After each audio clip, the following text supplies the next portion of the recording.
compartilhar daquilo que todos nós conhecemos, mas que vale a pena comentar e conversar novamente. Então, Salmo 46, versículo 1 até o versículo 11. Deus é o nosso refúgio e fortaleza, socorro bem presente na angústia, pelo que não temeremos, ainda que a terra se mude, ainda que os montes se transportem para o meio dos mares, ainda que as águas rujam e se perturbem, ainda que os montes se abalem pela sua braveza, há um rio, cujas correntes alegram a cidade de Deus, o santuário das moradas do Altíssimo.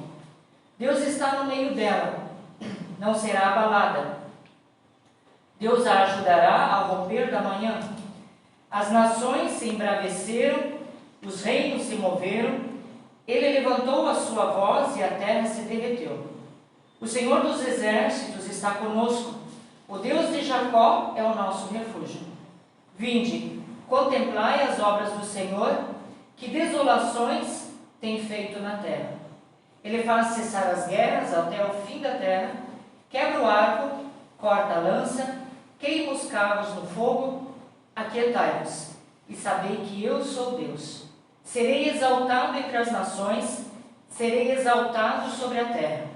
O Senhor dos exércitos está conosco, o Deus de Jacó é o nosso refúgio. Para mim, foi desafiador dar uma espiada no que esse salmo tem a nos ensinar, porque quando você lê, parece que você não... Ele é bonito, mas parece que você não consegue tirar tudo que tem dentro dele. E quando você começa a estudar, você começa a perceber em que situação que ele foi escrito. E aí sim se torna muito precioso. Eu queria que pedir que Marcos e Rosinete já viessem à frente, e daqui a pouco nós vamos ter o desafio de cantar um dos cânticos, que faz parte, né, desse salmo aqui. Então, nesse salmo a gente vai encontrar Deus agindo poderosamente em favor do seu povo. E existe um consenso, né, entre os estudiosos que esse salmo foi um salmo que serviu de inspiração para a composição do hino Castelo Forte é o nosso Deus. Então esse hino foi composto por Martinho Lutero, e tanto que se faz presente nesse cântico exatamente versículos, né, desse Salmo 46. Então, a hora que estiverem prontos, nós queremos estar cantando Castelo Forte é nosso Deus, espada e bom escudo, tá, Antônio? Ele parece agudo, mas ele é só um ré, mas é porque ele não é fácil, ele é pesado de cantar. Então, mas todos nós que conhecemos vamos desafiar a cantar juntos. Eu não sei quantas estrofes Antônio colocou aí, mas podemos cantar pelo menos 2 estrofes desse hino, tá? Essa que eu te mandei, eu coloquei, tinha colocado 2. 2? Ok. Opa, perdão.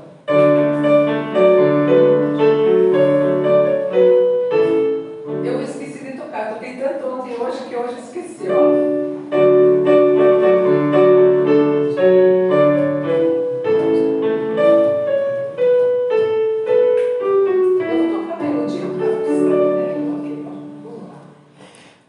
Seu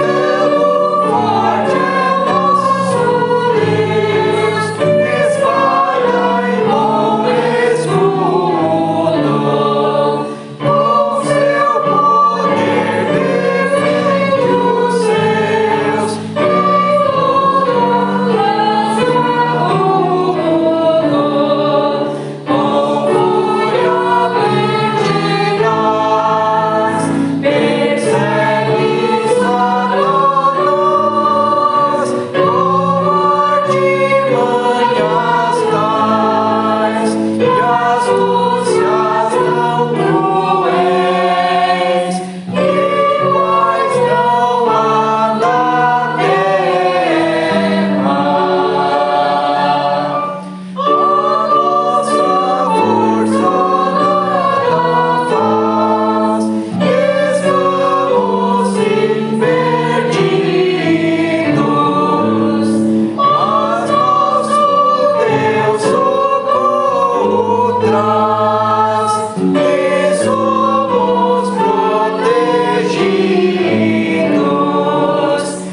constantes perigos por causa da pregação da palavra de Deus. E é nesse cenário de ameaças que ele demonstra a sua confiança em Deus, afirmando que o Senhor era a sua fortaleza e que o protegia dos seus perseguidores. E é nesse contexto que surge esse cântico, Castelo Forte é o nosso Deus. E se nós olharmos ao nosso redor, nós iremos ver que o mundo está tão violento, né? Existe destruição por toda parte, é arriscado sairmos à noite, né? Os recursos são usados de forma leviana. Eu não estou falando aqui de política e nem de presidente tal ou XYZ. Eu estou falando no contexto de mundo, não no contexto de Brasil. Estou falando no contexto de mundo. A beleza é devastada, né, como nunca antes. As pessoas sofrem maldições, as pessoas sofrem desprezo, são postas de lado por sua classe social, por sua cor. O número de assassinatos, de roubos, de estupros, de abuso infantil, abuso conjugal, corrupção política, guerra, rumores de guerra tem crescido assustadoramente. E a Bíblia diz, quando ouvires falar em guerras e rumores de guerras, prestes está o fim. E a gente nunca ouviu falar tanto de rumores de guerra como agora. Basta um falar lá aqui que o outro já envia um míssil, né, para teste, que passa além da fronteira do outro país, e assim começam as confusões. E quando a gente olha esse cenário urbano, a gente diz assim, ai, que vontade de me esconder no meio do mato, numa cidade bem pequena, bem pacata, bem sossegada. Quem nunca pensou assim? Nossa, seria tão bom. Mas aí você vai perceber que as cheias trazem inundações, você vai perceber que do nada começa um fogo na mata, que invade a cidade e também sai queimando tudo que tem pela frente.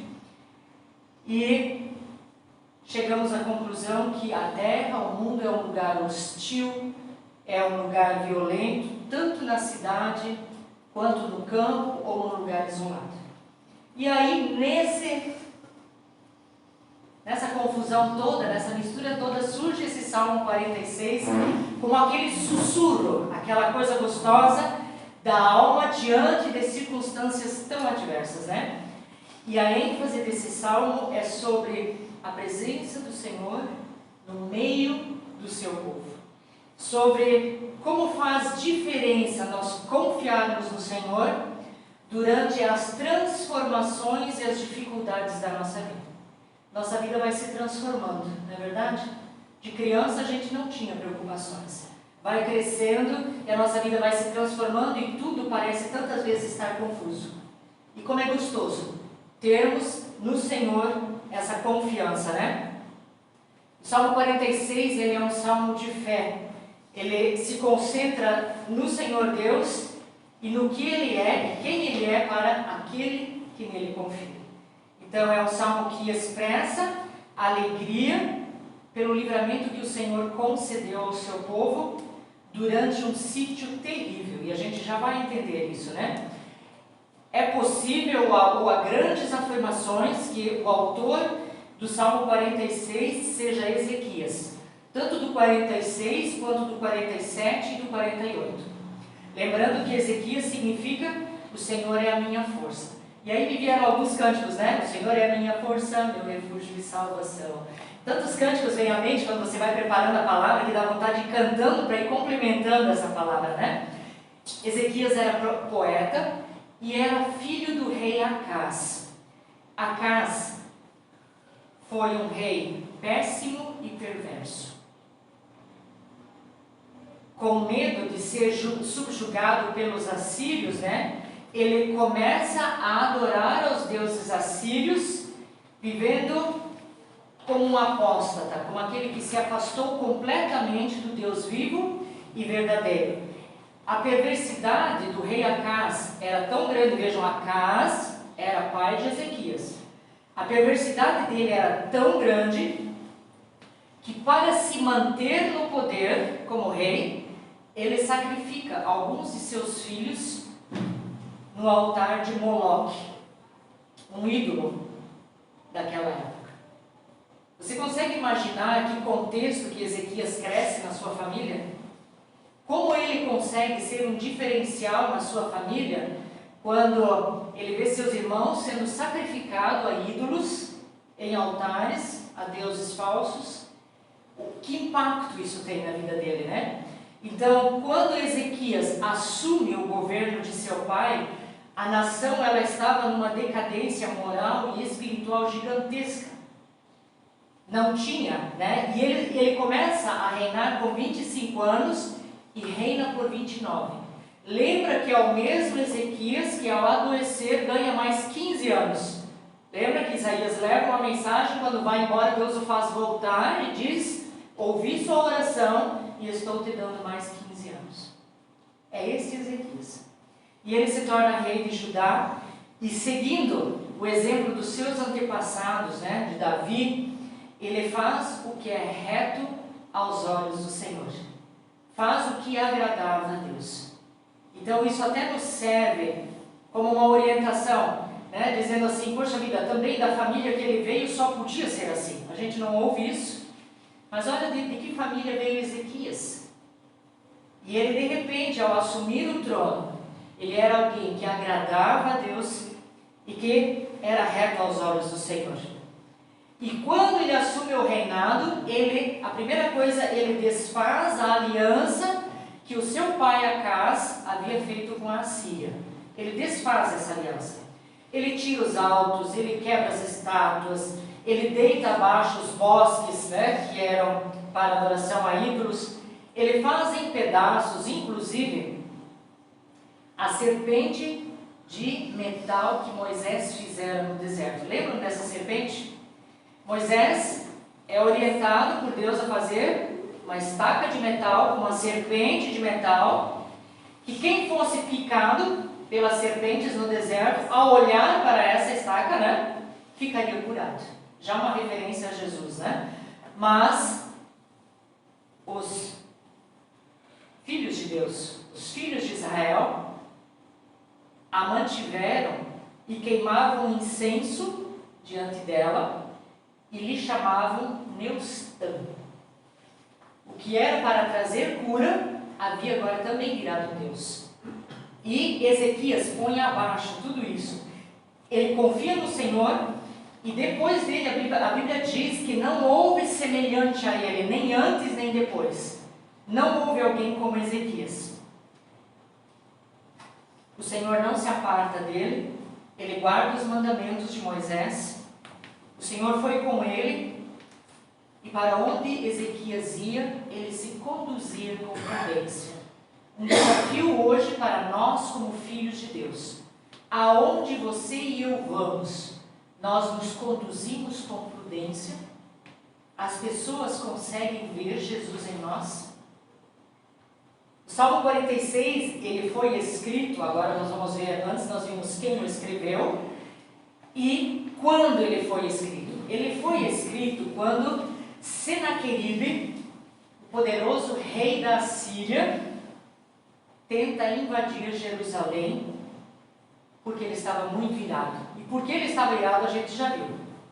Porque Ezequias desfaz a aliança com o povo dele, né? E em segundo, porque Ezequias estava fazendo um monte de reformas, além de quebrar os altos, o Deus Baal, os altares, os bosques.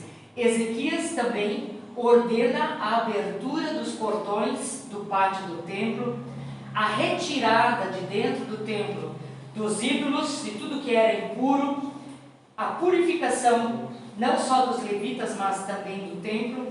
Então, inúmeras coisas começam a mudar agora que Ezequias toma posse como rei. A gente tem tanta esperança também com relação ao nosso país, né? Estamos numa época assim tão difícil, e quando você olha no mundo e ouve o noticiário, você percebe sempre que existem eleições em qualquer país que seja, aquela expectativa de melhora. Ezequias, como rei, estava promovendo essas melhoras, mas estava causando atrito com nações vizinhas. E aqui era com Senaqueribe, o rei da Síria. Então, Senaqueribe, ele usou com o povo de Deus as mesmas táticas que Satanás usa com a nossa vida. Nós enfrentamos as mesmas lutas. E quais são? Ameaça e intimidação. Você nunca sofreu ameaça de nenhum amigo seu, nunca nenhuma intimidação? Olha só, se você fizer isso, eles vão ficar sabendo e você acha que fulano vai lhe defender se você, na empresa, tomar determinada posição, assim por diante. Quantas vezes a gente é intimidado, quantas vezes a gente é ameaçado? E olha só a ameaça de Senaqueribe. Não sabeis vós que eu e meus pais fizemos a todos os povos da terra?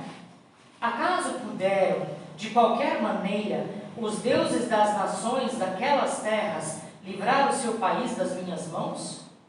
Qual é, de todos os deuses daquelas nações que meus pais destruíram, que pôde livrar o seu povo das minhas mãos, para que vosso Deus vos possa livrar das minhas mãos? Isso está em 2 Crônicas 32. Olha a ameaça. Vocês não viram o que os meus pais fizeram a todas as nações ao redor? Destruíram a todos. Qual dos deuses dessas nações pôde ajudá-los? Isso não era uma ameaça? Isso não era uma intimidação? Isso não era para fazer joelhos tremerem? E é nesse contexto, de guerra, de ameaças, quando nós também nos sentimos pressionados de todos os lados, que esse salmo também vem ao nosso encontro. E ele nos mostra 3 ações de Deus, que são motivos hoje, ainda de nós confiarmos no nosso Deus.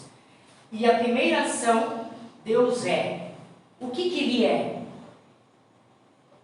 Ele é o nosso refúgio, Ele é a nossa fortaleza, Ele é o nosso socorro, bem presente na aflição. O que seria um refúgio, né? Hoje a gente chama de refúgio, eu vou para aquele refúgio, um lugar agradável, um lugar gostoso. Mas o texto aqui é um lugar de abrigo, é um lugar de amparo. Eu me sinto refugiado nesse lugar, eu me sinto seguro nesse lugar. Então, é um lugar onde você pode escapar do perigo. O Salmo 9,9 diz: o Senhor é também alto refúgio para o oprimido, refúgio nas horas de tribulação. Quando não temos a quem recorrer, temos ao nosso Deus, a quem nós podemos recorrer em qualquer situação, e Ele está sempre lá. E quando estivermos passando por dificuldades, lembremos-nos de nos refugiarmos nele. Se estivermos em doença, se refugie nele. Se estiver passando por problemas na família, se refugia nele. O Senhor é maior que qualquer problema que você e eu estejamos passando. Lutero, o autor desse hino, ele só conseguiu fazer a sua tradução da Bíblia porque ele estava escondido em Deus. Ele estava protegido em Deus. Nós precisamos entender que refúgio é um lugar seguro em Deus, no qual nós podemos colocar toda a nossa angústia, falar tudo aquilo que se passa conosco. Mas o verso 1 também diz que ele é uma fortaleza. No Antigo Oriente Médio, as cidades elas eram construídas em lugares mais altos, com altas muralhas para defesa. Isso todos nós sabemos, né? Mesmo assim, não havia cidade ou estrutura segura suficiente que não pudesse ser invadida. Lembram Jericó? Quem poderia entrar em Jericó, na verdade? E ao comando de Deus, o povo de Deus marcha ao seu redor. E marcha ao seu redor, até que as muralhas caem. Para Deus, Ele fez isso, Ele deu essa vitória ao povo.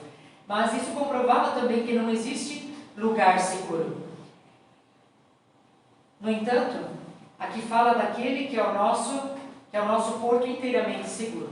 O Senhor é o nosso castelo forte, a nossa fortaleza impenetrável. Nenhum mal pode nos alcançar quando nós estamos em Cristo. O verso 1 diz também que Ele é o socorro bem presente. Mas Ele não pode operar em nós ou em nosso favor, a menos que a gente confie nele. Se a gente confia nele, Ele pode operar. Se não, não. Mateus 13:58 confirma esse. e não fez ali muitas maravilhas por causa da incredulidade deles. Jesus passava pelas cidades. Em cada lugar ele curava, em cada lugar havia milagres. Mas neste lugar onde ele estava passando, ele não pôde fazer milagres porque o povo não confiava nele, não acreditava nele. Então, o Senhor é um socorro bem presente, o Senhor é uma ajuda, sim, mas nós precisamos confiar, senão ele não pode agir. Existe, o código SOS, que é o código de socorro, e ele é conhecido no mundo inteiro e serve para pedir ajuda em qualquer idioma, Se você está perdido numa praia ou num deserto, você escreve lá um SOS bem grande, todo mundo vai saber, este está perdido, precisamos socorrer. Mas os socorros da terra estão sujeitos a atrasos, a falhas, mas não o socorro de Deus. O socorro de Deus nunca falha, está sempre presente. O socorro de Deus esteve presente no momento mais difícil do irmão Alfredo, não é verdade? Quando os médicos já estavam talvez querendo até desistir, Deus disse, epa, o fôlego da vida está ali. Deus estava presente. É a hora do socorro, do SOS. Nós passamos por momentos que precisamos do socorro de Deus, seja na saúde, seja nas finanças, seja em qualquer coisa. Então, Deus é esse socorro que não falha, que está presente. A Bíblia diz, o Senhor te ouça no dia da angústia, o nome do Deus de Jacó te proteja, envia-te socorro desde o seu santuário e te sustenha desde Sião. Salmo 20.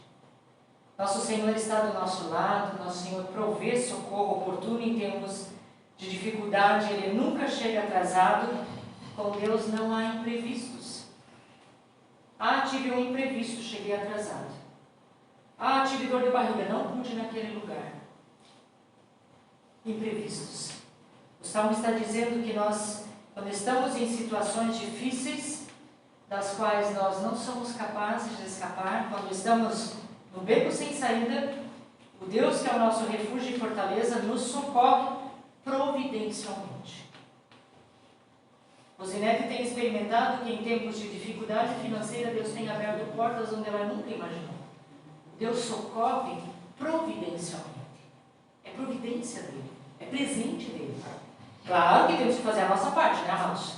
Nada cai do céu no colo, mas Ele está ali. Pelo que não temeremos. O povo de Judá estava passando momentos angustiantes, estavam sitiados, juntamente com Ezequias. Mas Deus estava presente. Do versículo 4 ao versículo 7, nós vamos ver que Deus não somente é, mas Deus está. E se você ler o versículo 2 e o versículo 3, você vai notar ali que existe uma agressividade, uma agitação de mares, Os mares rugem e assim por diante. E aí você vai para o versículo 4 e o versículo 5, você vai ler e você nota águas tranquilas. Há um rio, cujas correntes alegram a cidade de Deus. Nada ruge, nada é agressivo. As águas jamais poderão abalar o povo, Porque Deus está com ele a fim de protegê-lo. A água, ela era um bem muito precioso na Palestina.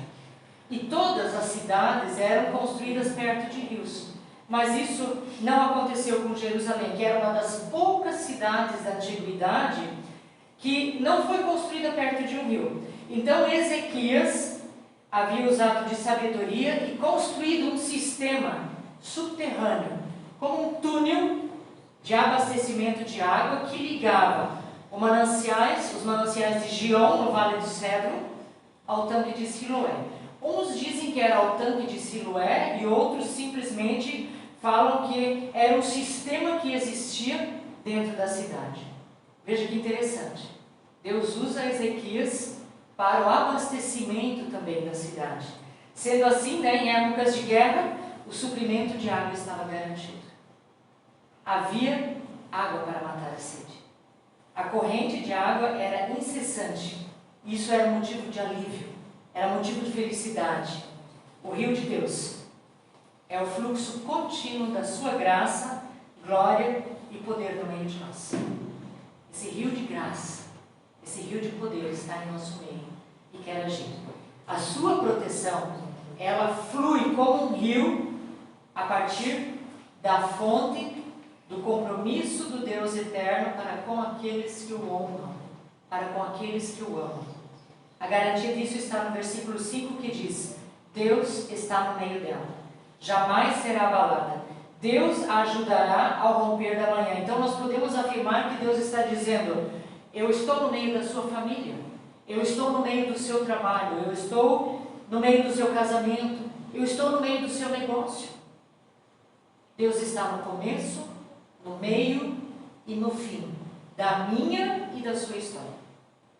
Deus sabe como a nossa história começou, Deus sabe como ela está indo e Deus sabe como será o fim dela. Então, Ele está presente e não poderemos ser abalados se estivermos em Deus. Jesus disse: eis que estou convosco todos os dias, até a consumação dos séculos. Isso é uma promessa. Agarre-se nela.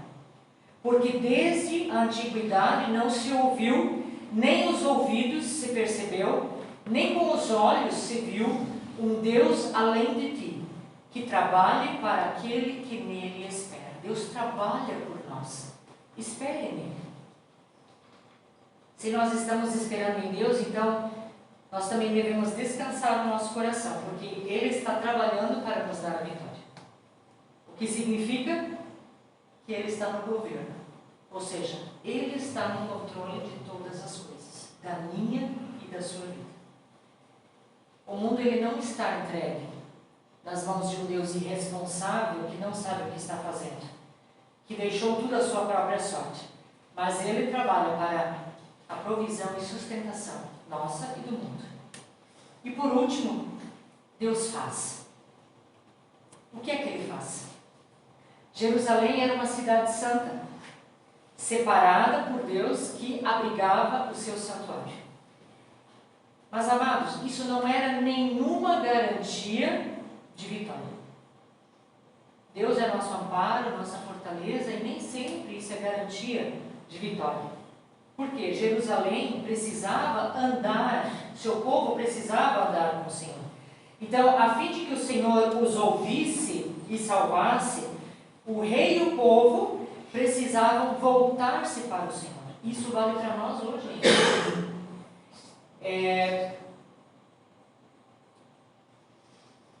Nós não temos garantia de vitória se nós não nos voltarmos para o Senhor. Quando Senaqueribe usa de ameaças e intimidações para com o rei Ezequias, Ezequias envia alguns servos para Isaías, dizendo: olha, eu tenho recebido ameaças do rei da Síria. O que você, profeta Isaías, diz a respeito disso? Isaías diz aos servos que mandem a seguinte mensagem a Ezequias: assim diz o Senhor, não temas à vista das palavras que ouviste, com as quais os servos do rei da Síria de mim blasfemaram. Eis que porei nele um espírito, e ele ouvirá um rumor, e voltará para a sua terra, e faloei cair morto à espada na sua terra. Será que a ameaça do rei da Assíria era mesmo tão intimidadora assim para Ezequias? O que você acha se chegassem na sua casa algumas pessoas, com uma mensagem tipo essa que eu vou ler? Não te engane o teu Deus, em quem confias, dizendo: Jerusalém não será entregue nas mãos do rei da Assíria. Eis que já tens ouvido o que fizeram os reis da Assíria a todas as terras, destruindo-as totalmente. E escaparias tu? Porventura as livraram os deuses das nações que meus pais destruíram? Se alguém chegasse a você com uma ameaça dessa, com uma intimidação dessa, como você se sentiria? Ei, o que você me diz? Você está confiando no seu Deus ainda? Você acha que Ele vai fazer alguma coisa por você mesmo? Você tem certeza que pode confiar nesse Deus? Você já não viu o que Ele fez para aquele, para aquele, para aquele? Mas Ezequias era filho de Deus. Ezequias seguia os mandamentos do Senhor. Ezequias andava com prudência nos caminhos do Senhor. Se você tem essas qualidades, Ezequias, você pode dizer: sim, eu confio no Senhor. Mesmo que aquele que diz amar a Deus tenha sofrido isso, aquilo e aquilo, mesmo que aquele que diz amar a Deus, gente, amar a Deus é uma coisa, ter Jesus em nosso coração é outra, servi-lo como Salvador e Senhor das nossas vidas é diferente do que amar a Deus. Todos dizem: eu amo a Deus, mas nem todo que me diz Senhor, Senhor entrará no reino dos céus. Por quê? Porque eu preciso ter o Senhor Jesus em minha vida. Ele é o meu passaporte de entrada ao céu. Agora está Ezequias, depois disso aqui, depois dessa mensagem linda e maravilhosa, com essas cartas na mão, ele recebeu essas cartas, e o que ele faz? Ele nos serve de exemplo. Ele vai à casa do Senhor e estende essas cartas perante o Senhor.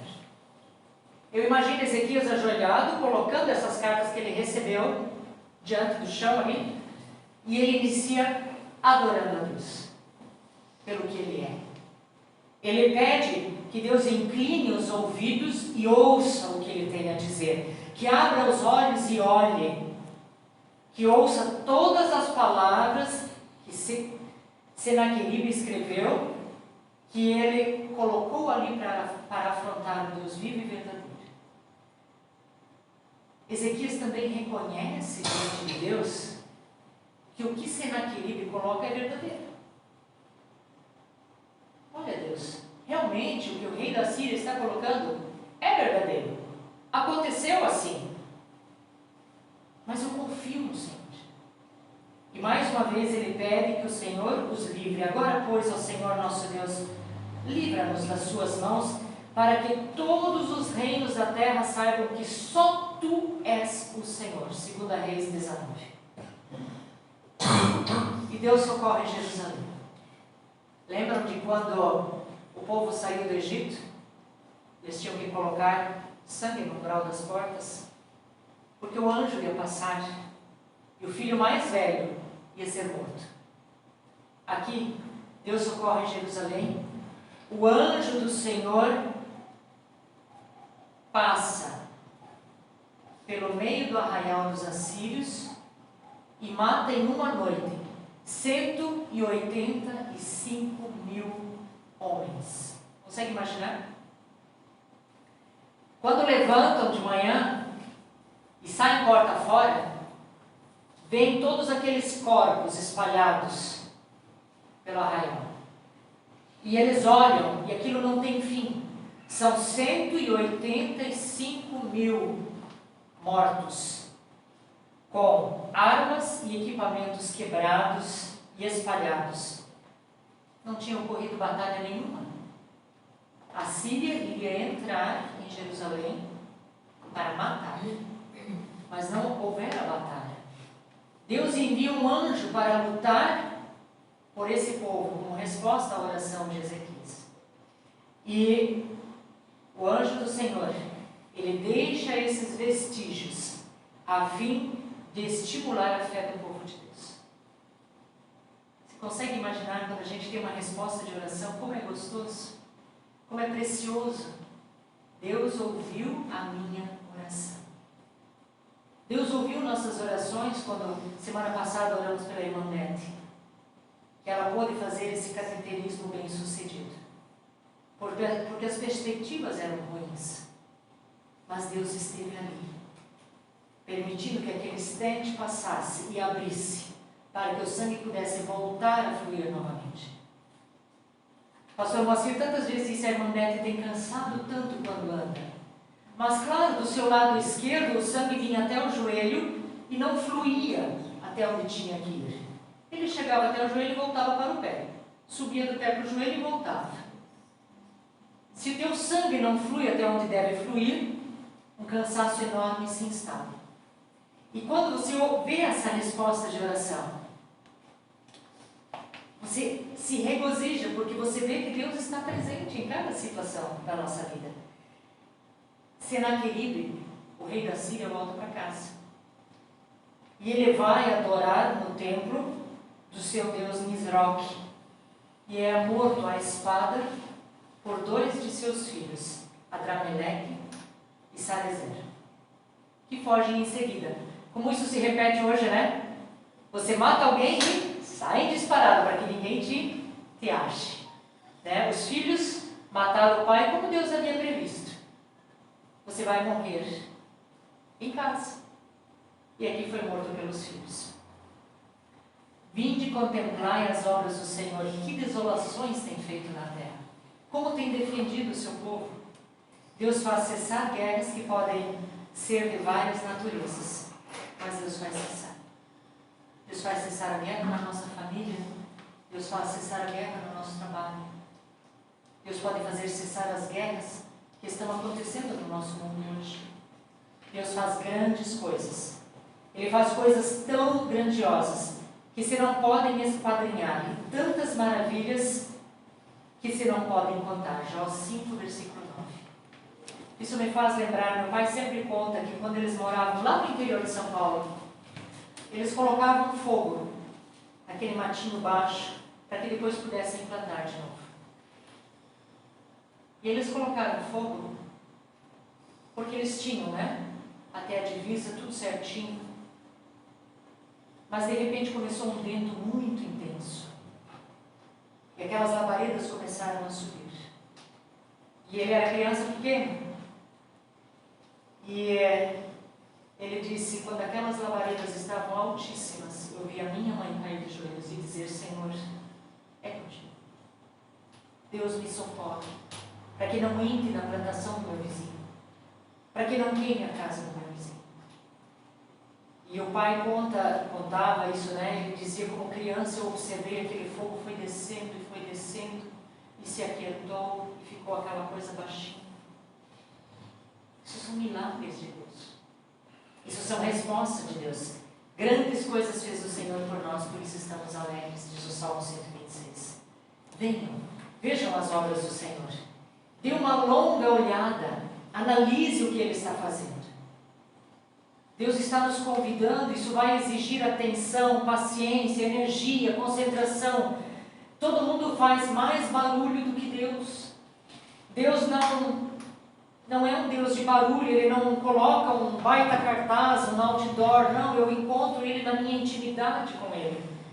Ele não faz campanhas publicitárias para chamar a minha atenção. Ele simplesmente me convida a olhar. Oração é olhar as obras do Senhor. Se você olha para trás, estamos praticamente em novembro. Você consegue ver tudo que Deus fez por você nesse último ano? Eu consigo identificar tantas coisas pequenas e grandes. Como Ele foi bondoso conosco. Como Ele foi gentil, como Ele foi amável, como Ele foi caloroso. Através de uma mensagem, através de um abraço, através de um versículo, através de um presente. Como Ele foi caloroso. Deus faz coisas novas, mas não há espaço para o novo de Deus se eu não largar o velho. Pode o pano novo se fixar em outro e velho? Minha avó costurava as calças do meu avô, né? Então as calças eram muito limpinhas, mas tinha um remendão aqui na frente, tinha outro do outro lado. Daqui a pouco aquele remendo tão bonito, bem feitinho, você via embaixo aquele pano velho, começava a se desfiar de novo e ela cortava mais um tanto e esticava aquele remendo mais um pouco. Eram tão pobres. A roupa tinha que aguentar. Mas conosco, Deus quer trabalhar da forma que a gente largue o velho. O que é largar esse velho? Largar a nossa vontade. Deixar a minha vontade de lado. Eis que farei uma coisa nova e agora sairá a luz. Porventura não a sabereis? Eis que porei um caminho novo. No deserto, rios. Um caminho no deserto e rios no ermo. Veja que do nada Deus vai fazer uma coisa nova. Aquietai-vos. Sabei que eu sou Deus. Oh, coisa difícil, né? Deus está dizendo para você, ei, relaxa. Abandone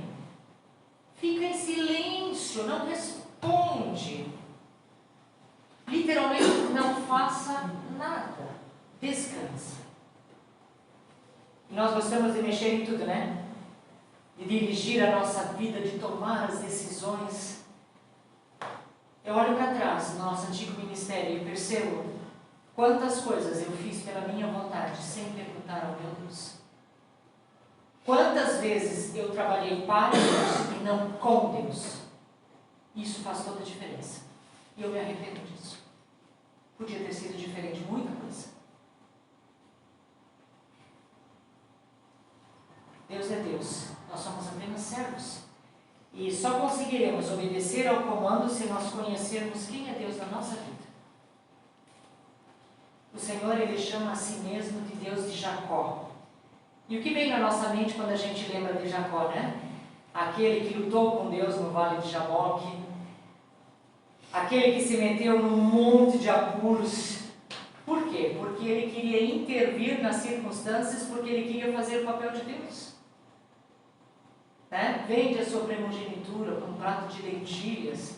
Por quê? Porque ele achava que ele deveria ser o mais velho, que ele deveria, né? Deus já tinha planejado tudo. Mas ele se mete em tanta confusão. Deixa Deus trabalhar livremente no modo dele. Quanta tristeza Jacó causou aos seus pais, à sua própria vida, ir embora, largar sua família. Não precisava de nada daquilo, né? Sabe, quando nós nos dedicamos a crer nas promessas de Deus, a gente não vai ter muito tempo para interferir no trabalho de Deus. Se nós passarmos o nosso dia lembrando, pensando das promessas de Deus para nós, a gente vai parar de interferir no trabalho de Deus. Deus age atendendo a um clamor sincero da nossa parte de confiança nele. Deus socorre aqueles que nele se refugiam e que em silêncio aguardam confiantes pelo Senhor. Então, que eu e você, que a gente não perca tempo murmurando, dizendo como Deus demora, não me ouve, não responde, está em silêncio. Não, vamos nós silenciar diante de Deus em oração. Deus ouve o sussurro da nossa alma. Isso eu pude experimentar na última semana. Eu estava desejando muito uma coisa. Não posso dizer que os meus lábios expressaram isso tantas vezes em oração. Mas no meu sussurro com Deus, Ele atendeu. A Bíblia diz até quando não existe palavra nenhuma, Ele responde. Então que nós possamos confiar nesse agir de Deus, lembrando que Ele peleja por nós, que Ele trabalha por nós a seu tempo e conforme o seu querer e a sua vontade. Amém? Pai, nós te louvamos. Nós te agradecemos porque esse salmo existe na Tua palavra, porque ele é um salmo vibrante, porque ele é um salmo que nos instiga a confiarmos no Senhor, a dependermos do Senhor, a descansarmos em Ti. Te agradecemos por cada porta que o Senhor tem aberto em nossa vida, pelos presentes que o Senhor nos tem dado, porque podemos olhar para trás, para esse ano de 2022 e ver que o Senhor fez tantas coisas. O Senhor tem sido tão bom, tão caloroso, tão amável, tão gentil, tão bondoso. Muito obrigada. E pedimos que pudéssemos nessa noite aprender essa lição e levá-la para a semana também. Que nós pudéssemos descansar em Ti, ter ouvidos atentos àquilo que Tu queres nos ensinar, que pudéssemos guardar a Tua palavra em nosso coração e praticá-la. Muito obrigada. Que nós pudéssemos ser prudentes no nosso conduzir diário. E que Tu sejas o dono da nossa vida. Em nome de Jesus. Amém. Amém. Queremos estar